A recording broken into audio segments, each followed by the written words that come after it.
INN News Roundup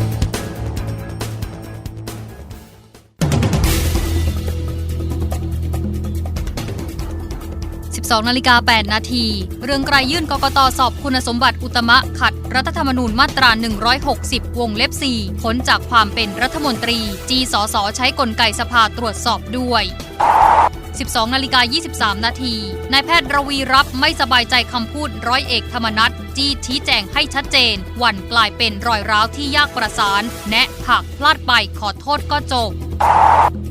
12:30 นาทีดัชนีความเชื่อมั่นหอการค้าเดือนสิงหาคมลดลงต่อเนื่อง7 เดือนติดแตะ 46.5 เศรษฐกิจยังไม่ฟื้นการค้าโลกซ้ำ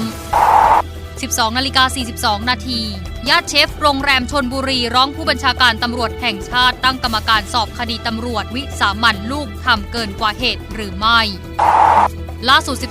12:56 นาทีจังหวัดจันทบุรีคลื่นลมแรงชาวประมงพื้นบ้าน 4 อำเภอต้องนำเรือกลับเข้าฝั่งขณะองค์กรปกครองส่วนท้องถิ่นนำธงแดงมาติดเตือนตามแนวชายหาดห้ามนักท่องเที่ยวลงเล่นน้ำ